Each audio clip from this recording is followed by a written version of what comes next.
días, bienvenidos a CNN Prime. Hoy es además noche de domingo, por lo tanto noche de tolerancia cero. Tenemos un estupendo programa para ustedes y aquí en CNN Prime todas las noticias. Vamos de inmediato con esos titulares. La oposición se alinea con la aprobación de la ley corta de ISAPRES. Las dudas persisten en el oficialismo, donde algunos parlamentarios creen que serán los afiliados los que van a terminar pagando la deuda de las aseguradoras.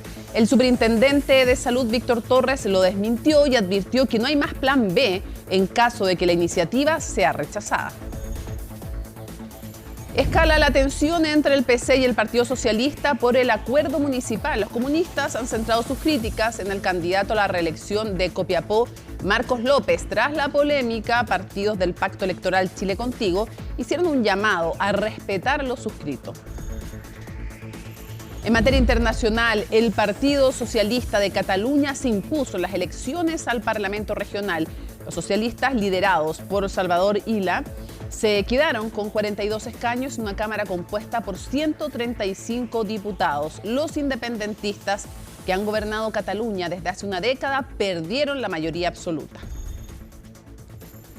¿Y cómo no gozar con esto? ¿Cómo no alegrarse? Un histórico triunfo se vivió en Roma. Alejandro Tavilo le ganó al número 1 del mundo, Novak Djokovic, por 6-2 y 6-3 en el Master 1000 de Roma y se metió en el top 30 del ranking ATP.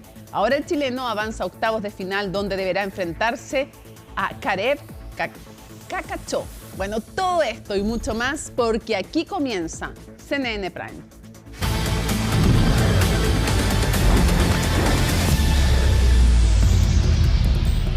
Bueno, quedan solo horas para que el Congreso vote la ley corta de ISAPRES, una discusión en la que va a estar puesta además la atención de la moneda y de todo el país, evidentemente, porque el proyecto daría viabilidad a las aseguradoras privadas, al menos por ahora, ¿no? Aunque la iniciativa cuenta al parecer con los votos de la oposición, las dudas están instaladas en el oficialismo. Macarena Román reportó este tema. Con esperanza para mañana. Uy, mucha. No le queda de otra al superintendente de Salud que mantener la esperanza de lo que pueda pasar en el Congreso este lunes. La ley corta de ISAPRES se robará la atención especialmente del Ejecutivo. La gran mayoría de los parlamentarios ha actuado con sentido de responsabilidad y en ese sentido también creemos que por el efecto que tiene esta ley, mañana también va a ocurrir lo mismo tanto en el Senado como en la Cámara de Diputados. El informe elaborado por la Comisión Mixta llegará al Senado, donde necesitará de 26 votos a favor para seguir avanzando a la Cámara de Diputados, donde requerirá de 78. Todo considerando que hasta este domingo era el plazo para hacer valer el fallo de la Corte Suprema contra las ISAPRES. Les quiero recordar que los únicos perjudicados, si la ley corta de ISAPRES no ve la luz, van a ser los afiliados. Esperamos que mañana ambas cámaras del Congreso Nacional ratifiquen lo logrado por la Comisión Mixta en cuanto a sacar adelante la ley corta de ISAPRES, centrada fundamentalmente en la continuidad de los tratamientos médicos para los pacientes o afiliados del seguro privado de salud. Postura que ha sido transversal en Chile Vamos, pero no en el oficialismo, donde hay quienes derechamente están en contra del acuerdo. La pregunta es, ¿quiénes ganan y quiénes pierden? Las ISAPRES ganan un alivio muy transitorio, pero las personas, desgraciadamente, van a pagar la cuenta de lo que significa este endeudamiento del sistema ISAPRES. La propuesta que sale de la Comisión Mixta es positiva. Obviamente todos los sectores tuvieron que ceder para llegar a un acuerdo y es mejor que exista una ley corta para implementar el fallo de la Corte Suprema a que no existe, tenga que ser por un simple decreto de la Superintendencia de Salud. Claro, porque el fallo de la Corte Suprema se tiene que respetar sí o sí, se apruebe o no la ley. Todos los riesgos que se vieron en un inicio, por la magnitud del problema, se verían acentuados nuevamente, ¿no? ¿Y en ese sentido la insolvencia podría ser general de la ISAPRES? No sé si general, pero sí se generaría un problema sistémico bastante relevante. Eventual insolvencia que no solo sería un problema para las aseguradoras, también para el sistema público. En ISAPRES hay alrededor de 2.600.000 afiliados. A eso hay que sumarle que 6 millones de personas de FONASA se atienden en el sector privado. Por eso es importante tener la certeza y por lo mismo esperamos que esta propuesta se apruebe mañana.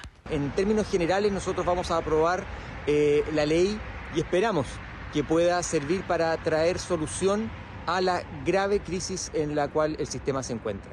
Esperemos que los partidos del oficialismo del gobierno voten a conciencia y no lo hagan con sus eslogan e ideas añejas. Conciencia que dicen tener en el Partido Socialista. Después de un pleno del Comité Central se enfatizó en la obligación de apoyar los proyectos del gobierno, incluyendo la ley corta de ISAPRES, respaldo que también vendría por parte del PC. Mientras quede establecido que hay una obligación que la ISAPRES no puede soslayar y que fue un fallo del Poder Judicial, y que tendrá, digamos, que ver los mecanismos, cómo lo hace efectivo en cuanto a cumplir el fallo, vamos a tener una mirada de comprensión. Comprensión que al menos algunos ya no tuvieron, anunciando abiertamente que no aportarán con su voto. Este es un proyecto tramposo que intenta evitar y pasar por encima de la justicia. Y para eso mi voto no está disponible. Eso mientras otros parlamentarios continúan analizando pese a que quedan solo horas para votar. Hoy día es un tema complejo, estamos reflexionando cuál va a ser nuestra votación el día de mañana. No hemos tomado una decisión respecto a si apoyar o no el informe de la Comisión Mixta. Nos parece que las condiciones pactadas son demasiado favorables para el pago de la deuda en favor de las ISAPRES y son muy desfavorables para los cotizantes o los afiliados. Afiliados que verán equilibrados sus planes al 7% y una alza extraordinaria de 10% respecto al contrato de julio 2023. Pero se pone un techo y al colocarse un techo significa que esta prima no va a imputar la totalidad de lo que se requiere entonces para poder absorber lo que usted dice, ¿no? Que tiene que ver con la totalidad de la deuda. Tengo la impresión, todo puede cambiar, pero que mañana en la Cámara de Diputados y en el Senado esto debería ser aprobado por una gran mayoría. Convencimiento que también hay en el gobierno para mantener a flote el sistema. De hecho, la ministra de Salud confesó a La Tercera que ni ella ni el presidente Boric estaban dispuestos a asumir responsabilidad de dejar caer a las aseguradoras privadas. Bueno, el sector privado ha manifestado su interés y también su preocupación por el fast track económico acordado entre el gobierno y el Poder Legislativo. Además, desde el Congreso advierten un difícil panorama para lograr acuerdos y sacar adelante las 21 iniciativas antes de octubre, un tema del cual nos va a contar Natalia Muñoz. Ha habido acuerdo en la necesidad de dar una señal importante al país de prioridad, de urgencia, que se refiere al impulso del crecimiento como el progreso social y la responsabilidad fiscal. Es el acuerdo al que llegó el gobierno con el legislativo, un fast track económico que no sería tan fácil. Desde ya se anticipa un complejo panorama en propuestas que no son muy bien recibidas por los gremios. Esta sobrecarga de fast track no le hace bien a la política pública, ya que es importante que ciertos debates se den con calma y por ende con rigor técnico que merecen. Para nuestro sector, en este momento, la prioridad es que el gobierno se concentre en el tema de la seguridad, porque, como hemos dicho, el crecimiento económico necesita de la seguridad. Insistimos en la necesidad de avanzar con urgencia y decisión en aquellas materias en las que ya existe acuerdo y nos ponemos a disposición, como siempre, para colaborar en todo lo que podamos desde el sector privado.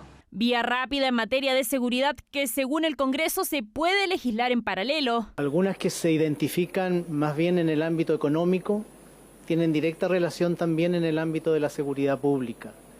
Por lo tanto, es perfectamente posible que tramitemos en simultáneo. Ahora son 21 proyectos de ley contenidos en el pacto fiscal o en otras agendas de productividad y crecimiento. El gobierno busca que se aprueben antes del 1 de octubre, fecha en que se comienza a discutir la ley de presupuestos, lo que tampoco se ve auspicioso según parlamentarios. Creo que el plazo que se ha propuesto el mes de octubre es un poco arriesgado. Trataremos de poder avanzar en la discusión lo más que podamos, pero creo que es razonable pensar también en que no podemos hacer en 5 meses lo que no se ha hecho en un poquito más de 2 años. Tener listos estos 21 proyectos antes de la discusión de presupuesto yo lo encuentro muy difícil. El gobierno en sus 2 años no ha logrado sacar adelante la agenda. Yo insisto, el gobierno debería focalizarse en las medidas más concretas y menos ambiciosas, ser un poco más cauteloso. Hoy día no tenemos mayoría en el Parlamento. Por consiguiente, el fast track va a tener que adecuarse a esa relación y correlación de fuerzas que hay en el Congreso. El clima de confrontación en el Parlamento dificultaría el avance de estas propuestas. Además, se suma otro factor, las elecciones. También que tener un acto de realismo. Y aquí lo que ha faltado es un trabajo prelegislativo. Se quiere alcanzar un mes antes de las elecciones.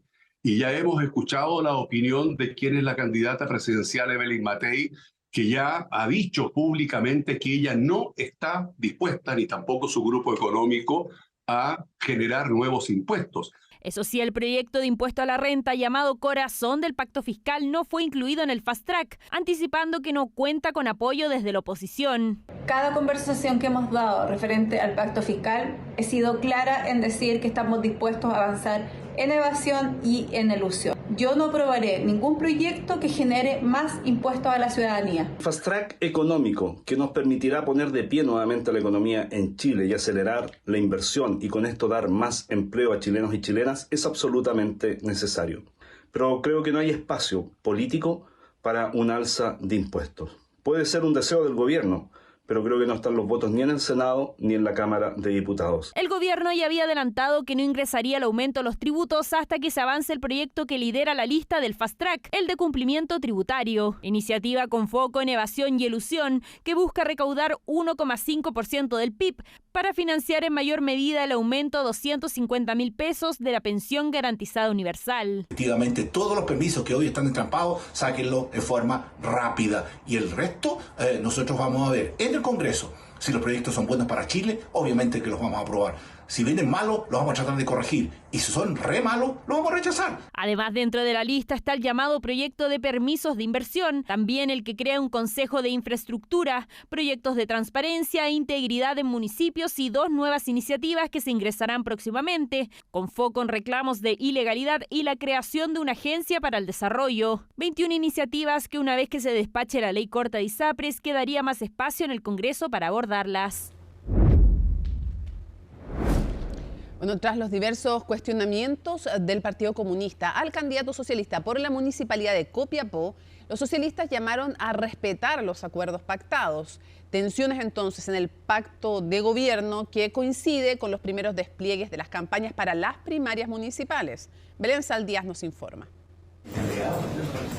No fue ni 1, ni 2, ni 3, sino que muchas las reuniones que sostuvieron los partidos oficialistas más la Democracia Cristiana para llegar a un gran pacto electoral para las próximas municipales llamado Contigo Chile Mejor. Se acordaron candidaturas únicas en cerca de 280 comunas, algunas más complejas que otras, y justamente una de estas últimas ha causado tensión dentro del pacto. Se trata de Copiapó. Donde tenemos candidatos proclamados, se respete aquello.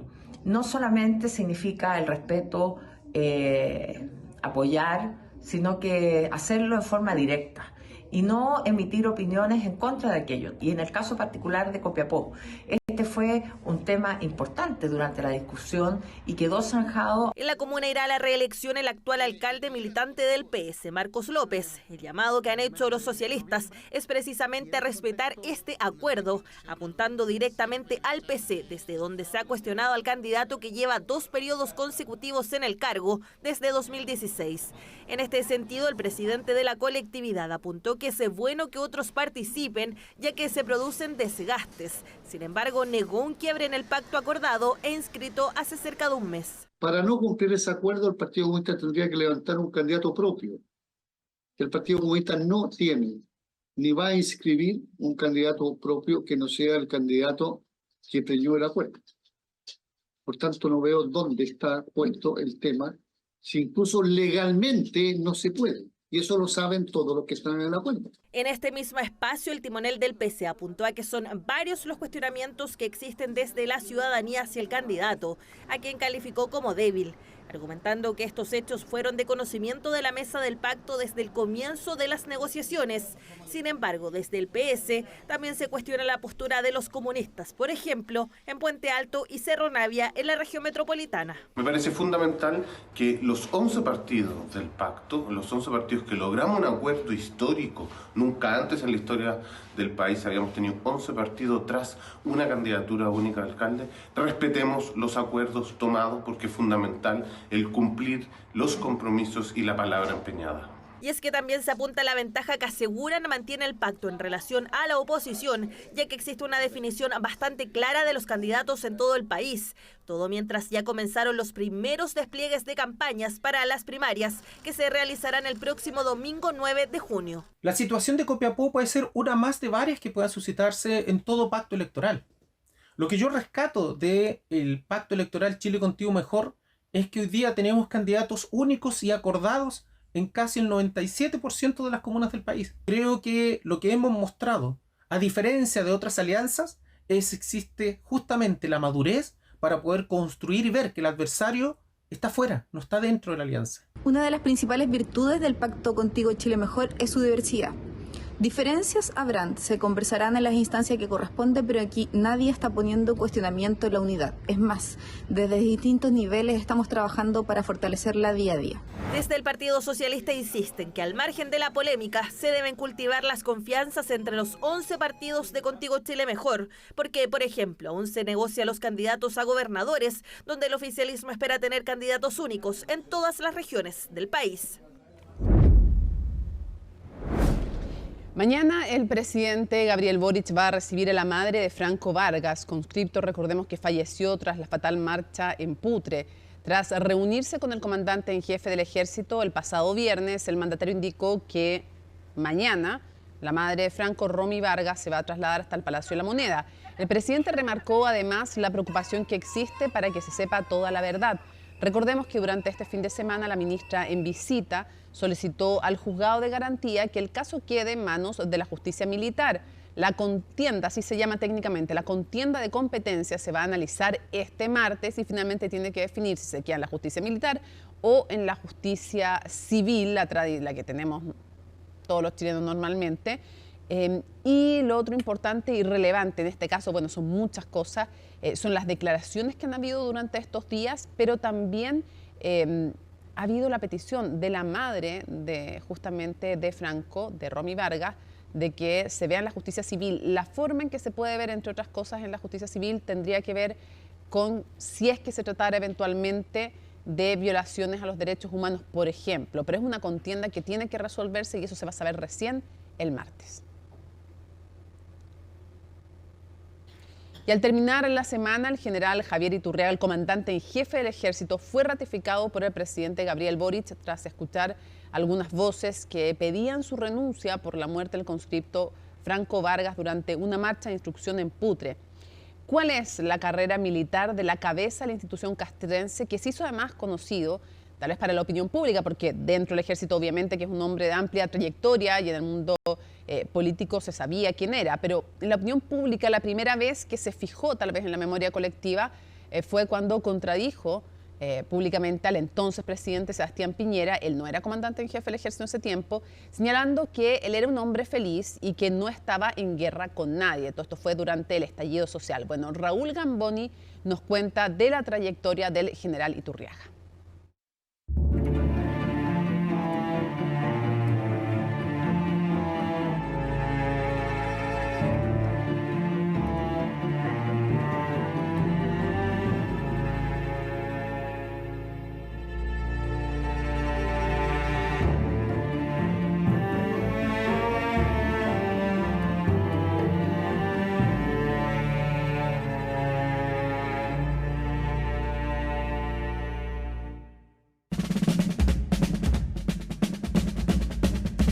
Javier Eduardo Iturriaga del Campo entró a la escuela militar en 1980 y forma parte de la familia militar. Es hijo del general en retiro Dante Iturriaga Marchese. A continuación desfila el escalón Comando de Institutos Militares, al mando del general de brigada Dante Iturriaga Marchese. En 2005, el ministro Jorge Cepeda recibió un informe elaborado por la PDI sobre las fichas encontradas en la colonia Dignidad. En ellas se puede leer el nombre de Dante Javier Iturriaga Marchese, relacionándolo con la operación Cerro Gallo, que se refiere a agentes de inteligencia del ejército que participaron en la detención de personas de izquierda que eran entregadas a Villa Baviera. No es el único familiar de esa generación de militares que vivió el golpe militar. es sobrino del fallecido coronel Pablo Iturriaga Marchese, quien fue indagado por su eventual responsabilidad en violaciones a los derechos humanos cuando era comandante del regimiento Tucapel y gobernador de Temuco. Con el regreso de la democracia, la promoción del general Javier Iturriaga, quien se graduó en 1984 como alférez de infantería, comenzó a dejar atrás el fantasma del 11 de septiembre. Se formó en las Fuerzas Especiales, convirtiéndose en comando y paracaidista. Llegaron nuevos desafíos de la institución castrense en tiempos de paz, que buscó vincularse más con la sociedad civil. El verano del 2012, las lluvias en el norte no dieron respiro y el torrente del río Yuta arrastró cerca de 150 minas antipersonales hacia la costa. La frontera con Perú permanece cerrada y cerca de 300 chilenos están albergados en Talca. Lo que se hizo fue delimitar las áreas donde tuvimos evidencia concreta que hubo desplazamiento de minas. Y esto fundamentalmente para proteger a la población. El coronel Iturriaga enfrentó la emergencia como comandante del Regimiento Reforzado número 4 Rancagua de Arica, región donde años después ocurriría la muerte del conscripto Franco Vargas. En enero de 2014 fue designado agregado militar en Brasilia y en diciembre de ese año ascendió a general de brigada, tras lo cual asumió como comandante de la Brigada de Operaciones Especiales Lautaro, que entrena a los comandos. No pasaría mucho tiempo para que nuevamente el alto oficial tuviera que liderar otra urgencia que sufría la sociedad civil. En 2017, la presidenta Michelle Bachelet lo nombró jefe de la defensa del Maule por el estado de catástrofe decretado por los incendios. En esa labor, le tocó dirigir la evacuación del poblado de Santa Olga, arrasado por el fuego donde murieron 8 personas. Hoy día en la región hay alrededor de 1.638 hombres del ejército que están cooperando en todas las tareas de seguridad pública, de protección civil.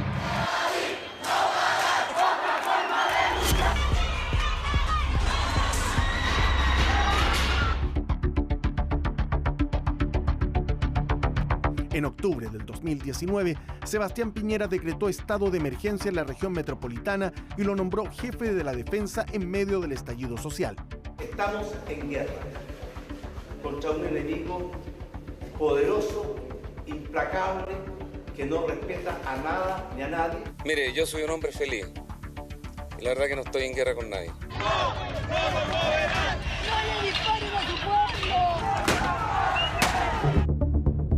El contradecir públicamente al presidente Piñera hizo suponer que su carrera había terminado, algo que al poco tiempo se descartó. Nómbrase Iturriaga del Campo Javier, grado general de división. Nómbrase como jefe del Estado Mayor Conjunto, fecha de nombramiento desde el 11 de diciembre del 2020. Como jefe del Estado Mayor Conjunto, coordinó a las distintas ramas de las Fuerzas Armadas en situaciones de excepción constitucional, como el estado de catástrofe decretado en marzo de 2020 por la pandemia. El 2021, el propio presidente Piñera lo nombró futuro comandante en jefe del Ejército, cargo que asumió el 9 de marzo del 2022. Destacamento de honor. Buenas tardes. Javier Eduardo Iturriaga del Campo, quien asumirá sus funciones a contar de la fecha indicada. General de Ejército Javier Iturriaga del Campo asume el mando del Ejército de Chile. Destacamento de honor a discreción. En ese momento se planteó que sus mayores desafíos serían afrontar el caso de fraude en el ejército y buscar la legitimidad de la institución castrense ante la sociedad. Espero poder visitarlos en el corto plazo en sus respectivas unidades y campos de entrenamiento para compartir experiencias con franqueza, confianza y respeto, actitud propia del trato que siempre debe existir entre profesionales y camaradas de armas. Ese año, durante el Día de las Glorias del Ejército, Iturriaga enfrentó la sensible filtración de miles de mensajes militares del Estado Mayor Conjunto. Un grupo autodenominado Guacamaya hackeó y divulgó documentos rotulados como reservados, secretos y ultrasecretos. El hecho es indagado por la justicia militar.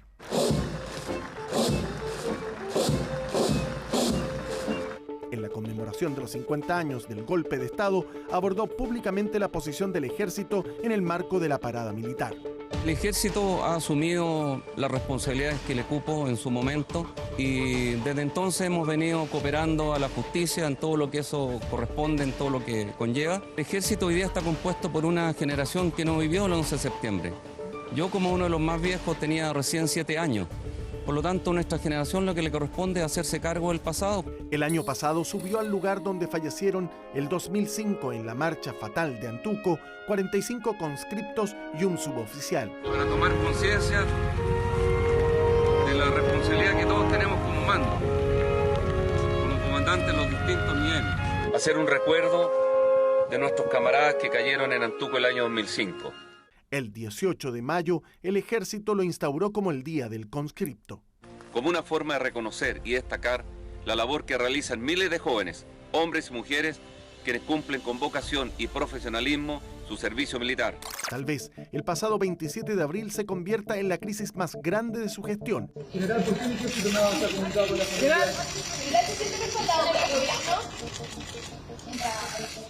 El presidente también ha aceptado la propuesta de renuncia del general Castillo y el coronel Silva. Y por último, informar que el comandante en jefe del ejército sigue en sus funciones. Muchas gracias. La muerte del joven conscripto Franco Vargas durante la marcha de 8 kilómetros entre la localidad de Pagoyo hasta Putre ahora deberá ser aclarada por la justicia.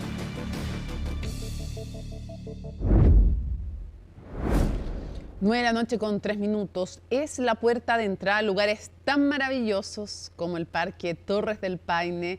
Puerto Natales es la capital de la provincia Última Esperanza y una además de los principales puntos de atracción de la región de Magallanes. Sus paisajes incluyen áreas protegidas, lagos, glaciares y monumentos naturales, los que María Luisa Carrión nos invita a conocer en CNN Viajes. Nosotros estamos en el sector de Rupestre Patagonia, donde vamos a ver distintas, ambientes, inclusive cóndores, cuevas y pinturas rupestres. Con ese compromiso iniciamos nuestro recorrido por la Patagonia chilena. No hay tanto viento, si no hay viento. ¿Alguna duda, chicos, chicas? Let's go. Son poco menos de 4 horas de trekking por paisajes de ensueño en los que el otoño entregó su color característico. Rupestre Patagonia está a 27 kilómetros de Puerto Natales en Cerro Benítez. Es un viaje a la prehistoria del sur austral. Estos se llaman conglomerados del lago Sofía. Los conglomerados, porque para formar este tipo de conglomerados significa que tuvo que haber mucha energía de transporte, porque no es lo mismo transportar esta piedra que transportar esta. ¿Okay? Obviamente vemos la diferencia. Para transportar esta piedra se necesita mucha más energía que transportar esta. Entonces, normalmente la formación de estos conglomerados es porque hubo una avalanchas submarinas que el nombre se llama turbiditas. Cada paso aquí era un nuevo descubrimiento. Siempre había que estar atentos. Y un águila, 2 águilas, esa es una adulta, porque los que son juveniles tienen otro color. Sí. Vamos, vamos. ¿Lo veo, no? Atentos al cielo, a la tierra, al paisaje. Parte del sendero va en subida, otras veces es una larga planicie y otras en bajada donde el trabajo en equipo es esencial.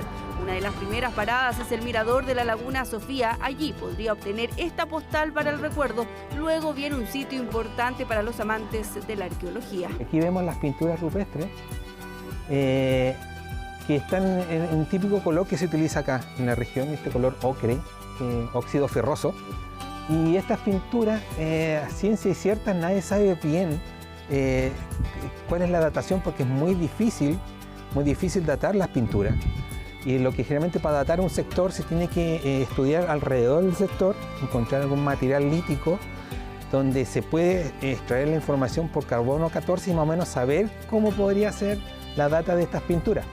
Ahora, todos generalmente preguntan qué significan las pinturas. En este caso, solamente hay teoría o imaginación propia de lo que significa estas pinturas. Recién escuchábamos, parece una lagartija, otro parece un animal. Esto porque aún la ciencia no ha entregado una respuesta. Siguiendo el camino es posible entrar a la cueva escondida y la cueva ventana, llamada así por este cuadro. También en este sector tenemos vestigios de animales que han vivido acá, que fue como el milodón, ¿okay? Y también vestigios de animales que están viviendo ahora, que es como la lechuza. En este sector encontramos un montón de huesitos de los roedores que las lechuzas comen. No muy lejos de allí, también resguardando la historia de miles de años de la Patagonia chilena, es posible visitar la cueva del Milodón. Nosotros llegamos muy temprano, pudiendo observar en ella el amanecer. Recomendación total si quiere encontrar el sitio sin tantos turistas y disfrutar del silencio. Es la naturaleza recordándonos que por acá pequeños y grandes animales hoy extintos hicieron de este su hogar. Es que la Patagonia sorprende y no es para menos.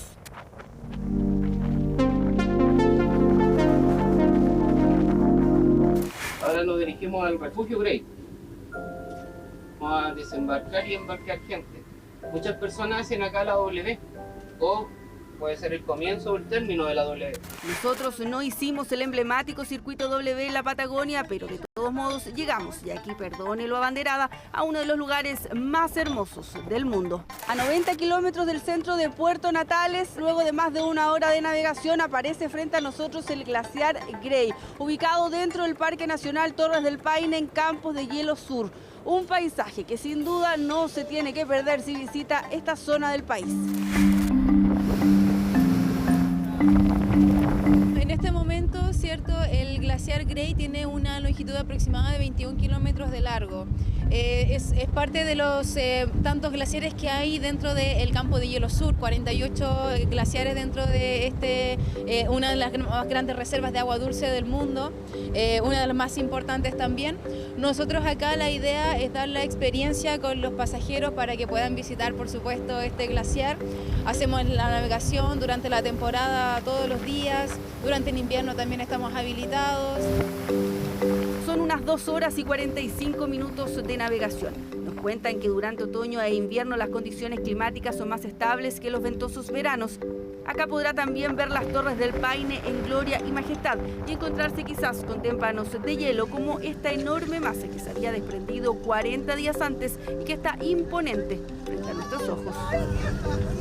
Hermoso, precioso. Sí, muy lindo, muy linda. Esta es una bonita experiencia. Es primera vez y siempre habíamos querido conocer y ahorrando dio para poder venir a visitar y conocer. Superó mi expectativa de lo hermoso que es. No tengo palabras para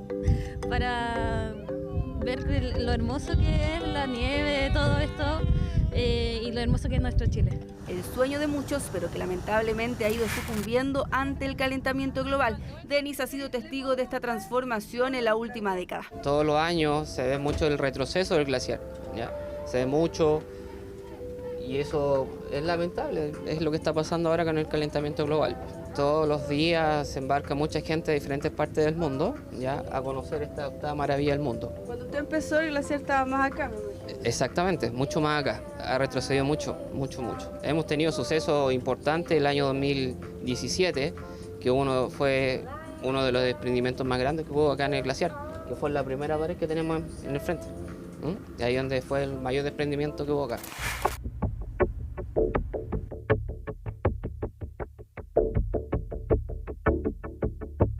Otra opción de navegación, también cerca de Puerto Natales, es la que lo llevará a visitar los glaciares Balmaceda y Serrano. Nosotros realizamos una navegación de un día completo, navegamos por el fiordo de Última Esperanza y es una navegación muy bonita, además de ver los glaciares, que es como el producto, lo máximo.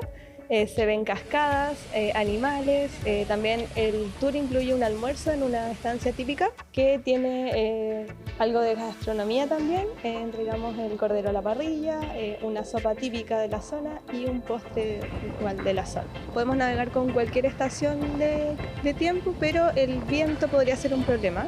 Ahora en invierno el viento baja bastante, entonces es muy bonito navegar en invierno. Las montañas están nevadas. Podemos ver los amaneceres, los atardeceres, que en el verano eso no se ve mucho. Ahora, desde el corazón de Puerto Natales, su costanera también es un espacio de contemplación. Acá puede esperar el amanecer o el atardecer. Tenemos acá el muelle histórico, diferentes monumentos, pero lo más destacable encuentro yo que es que acá desde casi cualquier punto de la costanera tú te sitúas y puedes ver parte de las áreas protegidas más importantes que nos rodean. Tú de acá puedes ver el Paine Grande, que es del macizo Paine, parte del Parque Nacional Torres del Paine. También vemos el Cerro Benito, que es parte del Monumento Natural Cueva del Mirodón. También tenemos el Monte Balmaceda, que representa el Parque Bernardo Higgins. Y frente de nosotros, parte de las montañas, eso pertenece al Parque Nacional Cahuéscar. Todo desde un mismo punto, solo basta con buscar un lugar cómodo desde el cual pueda apreciar la naturaleza. Puerto Natales inició hace unos días su temporada otoño-invierno, en la que espera recuperar a aquellos turistas que no han vuelto tras la pandemia. Extranjeros desde Estados Unidos, Alemania y Francia son los que más abundan en la Patagonia. Brasil y Argentina lideran entre los sudamericanos y últimamente están ingresando más mexicanos. Sin embargo, el desafío es también recuperar al visitante local. Hoy día todavía falta recuperar lo que es ser nuevamente el destino para pasajeros extranjeros. Nosotros somos un destino atractivo para todo el mundo y eso tenemos que recuperarlo. Y por supuesto siempre constituirnos como un destino atractivo y conveniente para nuestros pares, los chilenos, que también vienen de otras regiones a visitarnos. Consideramos que la temporada deja de ser temporada alta y baja, sino que tenemos una temporada distinta que el otoño-invierno nos invita también a disfrutar los paisajes, los colores, las tonalidades. Creemos que un 70 o 75% de visitación se ha recuperado, todavía queda una brecha importante. También nos preocupa como gremios el poder tener un mayor desarrollo, estabilidad de los vuelos y muchas otras cosas que trabajamos constantemente con las autoridades y con los restos de los gremios para que esta recuperación, que esperamos pronto sea al 100%, también venga acompañada de este apoyo de infraestructura y también, por qué no decir, una calidad en el servicio. Es por eso que también se han impulsado otros focos atractivos en la comuna, entre ellos la gastronomía, no solo de productos de la tierra como el cordero, también aquellos que vienen del mar. Nosotros tenemos acá una variedad enorme, por un lado todos conocemos, ¿cierto?, la centolla, tenemos claridad sobre el cordero, la parte más terrenal, pero también tenemos mucha tradición chilota, que además la región tiene un vuelco bien interesante que ha podido dar y le ha dado su propia identidad, así que hay sabores bien interesantes, tenemos calafate, ruibarbo, hartos sabores que distinguen bastante a la región de Magallanes y en este caso a Puerto Natales. Invitación sobre la mesa para esta temporada otoño-invierno que recién comienza y que tiene varias semanas por delante. Puerto Natales puede ser su opción si busca, por ejemplo, la tranquilidad del sur y realizar, ¿por qué no?, deportes mientras disfruta de estos paisajes. Desde una de las postales clásicas de Puerto Natales despedimos este recorrido de CNN Viajes. María Luisa Carrión, Marcelo García, las imágenes, CNN Chile. Tremendo equipo, tremendo reportaje también ahí en el sur de nuestro país. Qué maravilla que es Chile, ¿no? Bueno, en la mañana de este domingo 12 de mayo se llevó a cabo el relanzamiento de la iniciativa Calles Abiertas Familiares, impulsada por el Gobierno Regional Metropolitano. La actividad central se realizó, ahí lo vemos al gobernador, en Plaza Luis Marchán de la comuna de San Joaquín, un plan ciudadano que ya contó con una primera etapa entre 2022 y 2023 que solía abarcar 37 kilómetros de la capital, pero que se vio finalizada por el inicio de los Juegos Panamericanos. En el mes de marzo se buscó retomar la iniciativa, pero desde la gobernación señalaron la cancelación de la misma por motivos de fuerza mayor. Sin embargo, este domingo, 9 meses después, vuelve el proyecto Calles Abiertas Familiares buscando abrir 100 kilómetros de vías exclusivamente destinadas a la actividad física y la recreación. El gobernador Claudio Rego hizo hincapié en la importancia del deporte y el impacto positivo de estas actividades que espera tener además para la ciudadanía. Nosotros hemos hablado de recuperar la ciudad de las personas y hemos invertido solamente en el proyecto Gana Santiago cerca de 4.000 millones de pesos, el programa deportivo más importante de todo el país. Vamos a lograr conectar 100 kilómetros de calles en la región metropolitana para que la gente haga esto, para que salga la gente en familia, para practicar los rollers, para andar en bicicleta, para correr, para salir a caminar con el perro, con la familia. La verdad es que queremos que la ciudad de Santiago se llene de vida. No basta solo con pintar las fachadas, no basta solamente con pavimentar las calles o las veredas, queremos que la ciudad esté llena de gente. En gobiernosantiago.cl y corporacionrm.cl, en esos dos sitios tú puedes encontrar el mapa completo, cuáles son los recorridos que ya están habilitados y lo que se van a habilitar en la próxima semana. Hacemos una pausa en CNN Prime y ya estamos de regreso.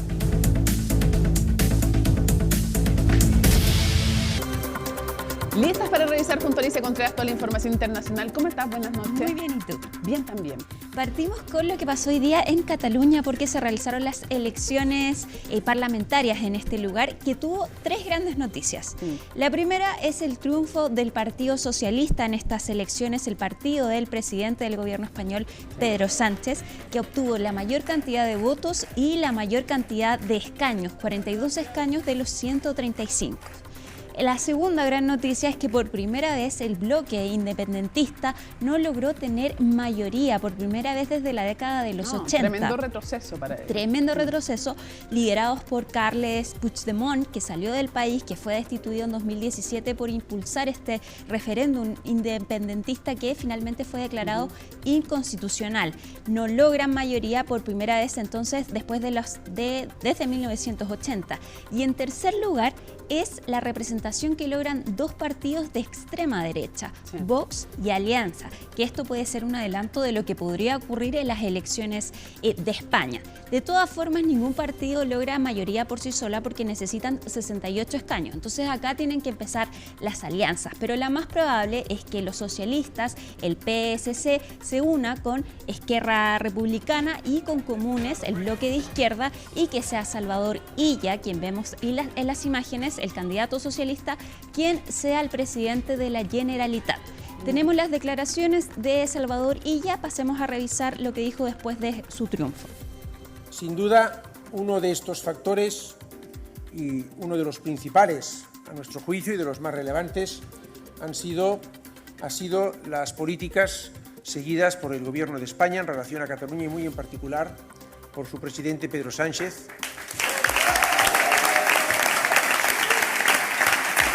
Cataluña ha decidido hoy ponerse en marcha, ponerse a funcionar con respeto, con educación, contando con todo el mundo y también con ambición para volver a liderar económicamente España.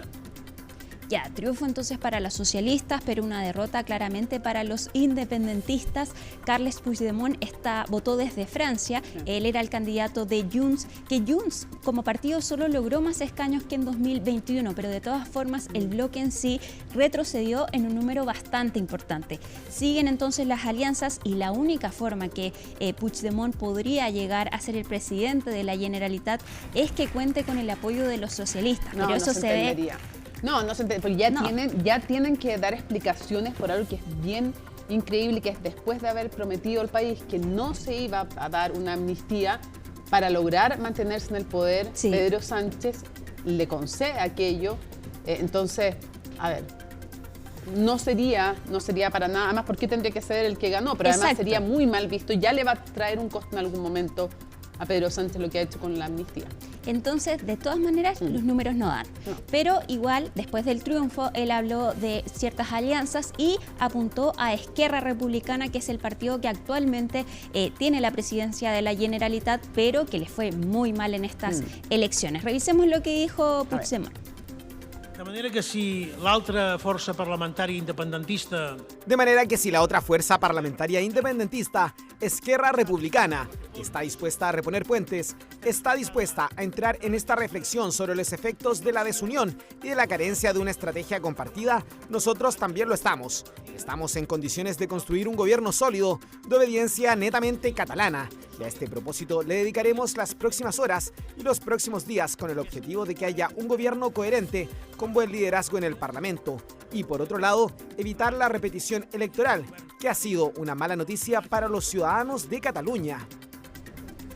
Ya viene entonces un proceso de negociaciones para lograr formar gobierno en Cataluña. Pasamos al siguiente tema y vamos a a lo que está pasando en Medio Oriente. Este fin de semana el ejército de Israel siguió operando en zonas del centro de Gaza y en el norte de Gaza, así como en la ciudad de Rafah, pero en barrios del este de Rafah y en el cruce de Rafah. Dicen que están apuntando a instalaciones de Hamas, que descubrieron unos túneles usados por Hamas y que hicieron ataques en estas zonas específicas. El Ministerio de Salud de Gaza, que es controlado por Hamas, dijo que en las últimas 24 horas 63 personas han muerto y que ya la cifra de víctimas fatales desde que inició la guerra el 7 de octubre pasado superó los 35.000, siendo 15.000 de estos niños. La ONU pidió un alto al fuego de inmediato. Israel también dijo hoy día que abrió un nuevo paso para que ingrese ayuda humanitaria después de que las organizaciones denunciaran que en los últimos 3 días no ha ingresado ayuda a la zona, y hoy Estados Unidos nuevamente insistió que una ofensiva en Rafah podría tener consecuencias nefastas en la zona. Se ha endurecido el tono del gobierno de Joe Biden. Exacto. Pasamos al siguiente tema rápidamente. Seguimos con Afganistán porque se han registrado inundaciones muy graves en la zona y según el gobierno talibán 300 personas ya han muerto por estas inundaciones, este cambio climático que está dejando inundaciones en distintas partes del mundo. Más de 1.600 personas heridas, 2.600 hogares parcial o totalmente destruidos, y acá las lluvias incesantes en la zona han provocado inundaciones que sepultaron pueblos enteros y también dañaron infraestructura crítica, por ejemplo como puentes. Por esto se ha hecho complicado ayudar a estas personas porque los camiones no pueden ingresar a todas las zonas. El gobierno talibán está repartiendo tiendas de campaña y comida a los sobrevivientes, pero no descartan que el número de muertes siga aumentando durante los próximos días. La lluvia por lo menos ha parado en la zona, lo que ha ayudado un poco en las labores de rescate. Y terminamos con estas imágenes de un terremoto, le llaman en México, pero es de 6,4. Yo no sé si en Chile no eso calificaría como terremoto, pero mira estas imágenes. Ahí se empieza a mover. Y ahí ya con todo el mundo.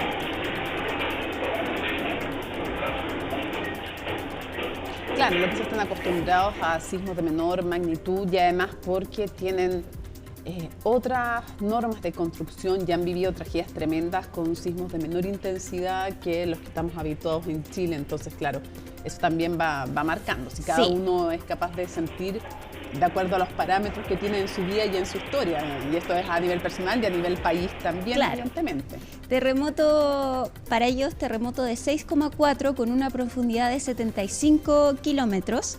No es tanto, pero no hubo daños en México, por lo menos fue cerca de la zona de Chiapas, pero sí en Guatemala, en la zona fronteriza de Guatemala, hubo algunos daños. De todas formas, no hubo alerta de tsunami, pero dejaron estas imágenes que son un poco impactantes de lo que sintieron, pero claro, no sé si en Chile sería tan grave. No, creo que no, la verdad. Afortunadamente, hay cosas siempre criticamos cuando hay algo que no se ha hecho, pero también decir lo que se ha avanzado y lo que permanece siendo bueno, las normas de construcción en general. Por eso fue tan indignante lo que ocurrió en Alto Biobío, porque uno entiende que a partir de cierto nivel de desastre no hay norma que aguante. El punto es que sí tiene que dar tiempo para la evacuación. Por eso que el caso de Alto Biobío fue tan brutal, porque además habían errores importantísimos en la construcción que determinaron que se desplomara sin dar tiempo alguno a la evacuación. Sí, muchas víctimas en las escaleras. Absolutamente, por eso te digo que fue una tragedia en ese sentido. Nos vamos juntas entonces a la pausa y volvemos con don Rodrigo Herrera, que va a estar con todo el deporte aquí mismo en CNN Prime. Claro que sí, pero para despedirnos cuando son las 9:45 viene CNN Tiempo y además, como es domingo de Tolerancia Cero, el programa político de la televisión chilena. Está todo el panel listo, preparado. Tenemos a la presidenta de la Cámara de Diputados y Diputadas y mucho tema, Carol Cariola evidentemente, y muchísimo tema de conversación también para el análisis. Y el panel viene en nuestros minutos de confianza, claro que sí. Así es que estamos cerrando este noticiero, pero viene también el pronóstico del tiempo, que en estos días además es más necesario que nunca. Domingo 12 de mayo, así estuvo nuestro país y el mundo. Somos CNN Chile. Buenas noches.